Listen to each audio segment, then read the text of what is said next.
Hi, കിച്ചീസ് കിച്ചണിലേക്ക് എല്ലാവർക്കും സ്വാഗതം. ഇന്ന് നമുക്ക് കോവയ്ക്ക വെച്ച് നല്ലൊരു അവിയൽ ഉണ്ടാക്കിയാലോ? ഈ വീഡിയോ കാണുന്നവർ ദയവായി എനിക്ക് ലൈക്ക് സബ്സ്ക്രൈബും തരിക.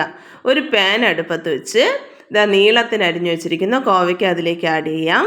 കോവയ്ക്ക, തക്കാളി, പച്ചമുളക്, സവാള എന്നിവയും ഇതിലേക്ക് ആഡ് ചെയ്ത് ഇത് ജസ്റ്റ് ഒന്ന് വഴറ്റിയതിന് ശേഷം ഇതിലേക്ക് നമുക്ക് ആവശ്യത്തിന് ഉപ്പ് ചേർക്കാം. ഉപ്പ് ചേർത്ത് ഇതിലേക്ക് അര ഗ്ലാസ് വെള്ളവും കൂടെ ഒഴിക്കാം. വെള്ളം ഒഴിച്ചതിന് ശേഷം ജസ്റ്റ് ഒന്ന് ഇളക്കിയതിന് ശേഷം ഇത് നമുക്ക് അടച്ചു വെച്ച് വേവിക്കാവുന്നതാണ്. ഞാൻ ദാ ഇവിടെ അടച്ചു വയ്ക്കുന്നുണ്ട്. ഗ്യാസ് സിമ്മിലോട്ട് മാറ്റുക. അത് അവിടെ കിടന്ന് വേവട്ടെ. ഇനി നമുക്ക് കൂട്ട് തയ്യാറാക്കാം.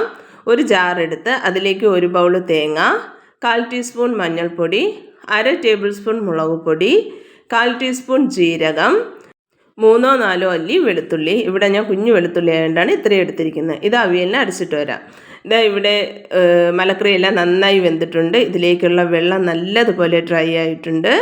അതൊന്ന് പ്രത്യേകം ശ്രദ്ധിക്കുക. ഞാൻ ഇടയ്ക്കൊന്ന് ഇളക്കാൻ മറന്നു, അതാണ് ഇത്ര ഡ്രൈ ആയത്. സാരമില്ല, മലക്കറി കരിഞ്ഞിട്ടൊന്നുമില്ല. ഇതിലേക്ക് കൂട്ട് ആഡ് ചെയ്ത് അല്പം വെള്ളവും കൂടെ ചേർത്ത് ജസ്റ്റ് ഒന്ന് പൊത്തി വെച്ച് വീണ്ടും നമുക്ക് അടച്ചു വെച്ച് വേവിക്കാം. ഗ്യാസ് സിമ്മിൽ തന്നെയാണ്.